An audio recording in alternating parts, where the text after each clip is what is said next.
കൂട്ടുകാരെ, സെലിൻ ബ്ലോസിലേക്ക് സ്വാഗതം. ഇന്നൊരു 1/2 കിലോ നെല്ലിക്ക എടുത്തിട്ടുണ്ട്. അപ്പോൾ ഇത് വെച്ചൊരു റെസിപ്പി നോക്കാം. അപ്പോൾ ഞാൻ നല്ല വലിയ നെല്ലിക്കയായിരുന്നു. അപ്പോൾ വലുതായിട്ടുള്ളതൊക്കെ ഇതുപോലെ ഒന്ന് കട്ട് ചെയ്ത് കൊടുത്തിട്ടുണ്ട് ഉണ്ടല്ലേ. അപ്പോൾ കുറച്ച് വ്യത്യാസപ്പെടുത്തിയാണ് ചെയ്യുന്നത്.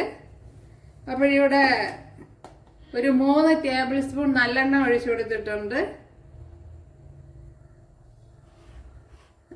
അതിലേക്ക് ഇനി ഈ നെല്ലിക്ക ഇട്ട് കൊടുക്കാം. കഴുകി വെച്ചിരുന്നതാണ്.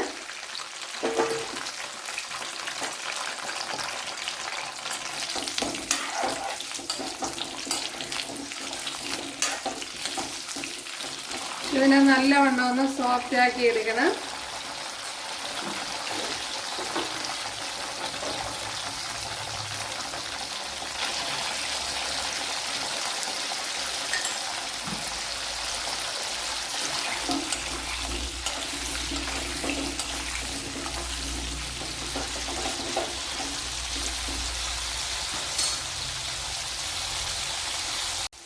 ഇതിനെ ഇനി ഒന്ന് കോരി മാറ്റാം.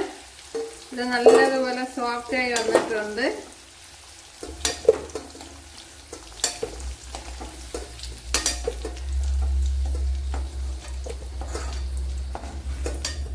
ഇതെല്ലാം നല്ല സോഫ്റ്റ് ആവണം ഉണ്ടല്ലേ.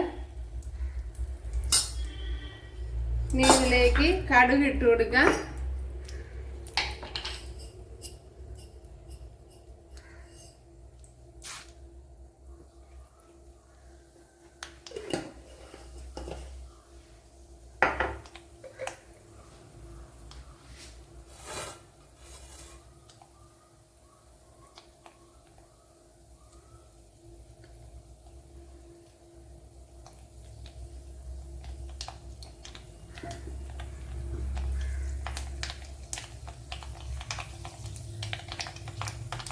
ഇത് കടുക് പൊട്ടിയിട്ടുണ്ട്. അതിലേക്ക് ഇനി ഒരു 8-10 വെളുത്തുള്ളി അല്ലി ഇട്ട് കൊടുക്കുക.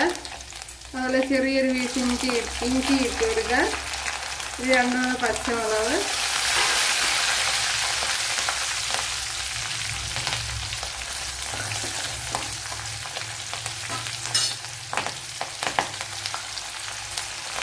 അതുപോലെ ഒരു 2-3 പച്ചമുളക്.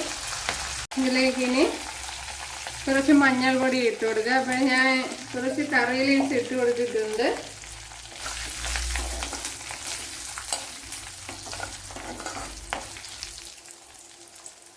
ഇതിലേക്ക് ഇനി മുളക് പൊടി ഇട്ട് കൊടുക്കുക. ഞാൻ ഇപ്പം തീ ഓഫ് ചെയ്തിട്ടിരിക്കുകയാണ്. ഒരു 2 ടേബിൾ സ്പൂൺ മുളക് പൊടി ഇട്ട് കൊടുക്കുക.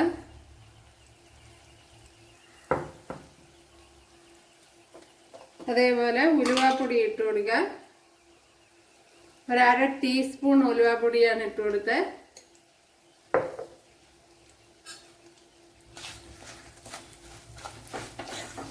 ഇനി ജീരകത്തിന്റെ ടേസ്റ്റ് ഇഷ്ടമുള്ളവർക്ക് ജീരകം ഇട്ട് കൊടുക്കുക. അതുപോലെ തന്നെ ഞാൻ നേരത്തെ പല ടൈപ്പ് നെല്ലിക്ക അച്ചാർ ഇട്ടിട്ടുണ്ട്, നെല്ലിക്ക പെരട്ടിട്ടിട്ടുണ്ട്. ഇവിടെ അതൊക്കെ കാണാത്തവരുണ്ട്, ഈ കാണുക. അതേപോലെ നെല്ലിക്ക പുളിശ്ശേരി, പലതരത്തിലുള്ള റെസിപ്പി ഇട്ടിട്ടുണ്ട്. ഇതിലേക്ക് ഇനി നെല്ലിക്ക ഇട്ട് കൊടുക്കാം.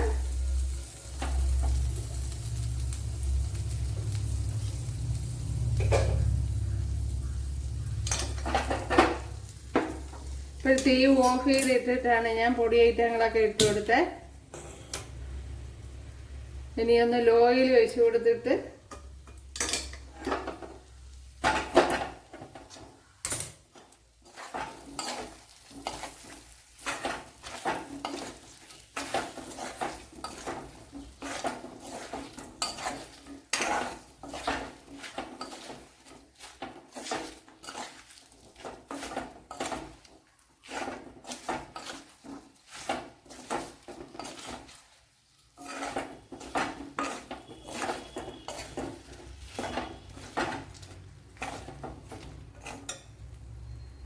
ഇനി തീ ഞാൻ ഓഫ് ചെയ്തിട്ടുണ്ട്. ഇതിലേക്ക് ഇനി ആവശ്യത്തിനുള്ള ഉപ്പ് ഇട്ട് കൊടുക്കാം. ഇനി പൊടികൾക്കൊക്കെ ഉപ്പ് വേണമല്ലോ. കുറച്ച് ഇട്ട് കൊടുത്തിട്ടുണ്ട്. ഇതിലേക്ക് ഇനി കായപ്പൊടി ഇട്ട് കൊടുക്കുക. അപ്പോൾ നേരത്തെ മറന്നു പോയതാണ്. ഇനി ഇട്ട് കൊടുത്താലും മതിയത്. 1/2 ടീസ്പൂൺ ഇട്ട് കൊടുക്കുക. 1/2 ടീസ്പൂണോ 1 ടീസ്പൂണൊക്കെ ഇട്ട് കൊടുക്കുക.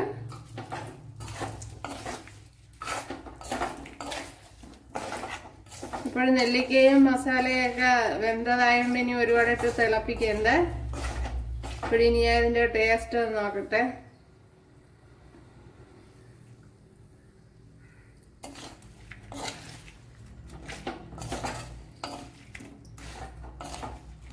ഒന്ന് 2 ദിവസം വെച്ചിരുന്നിട്ട് എടുക്കണം. അപ്പോഴാണ് ഇതിൻ്റെ ടേസ്റ്റ്. അപ്പോഴും നെല്ലിക്കയൊക്കെ ഇതിൽ അലിഞ്ഞു ചേരും. വിശാല ഉപ്പ് കുറവ് പോലെ തോന്നുന്നുണ്ട്, അതും കൂടെ ഇട്ട് കൊടുക്കുക. ഇപ്പോൾ 2-3 ദിവസം അത് കുപ്പിയിൽ സൂക്ഷിക്കുക. അതിന് ശേഷം വേണം കഴിക്കുക. അപ്പോഴും നല്ല ടേസ്റ്റ് ആയിരിക്കും.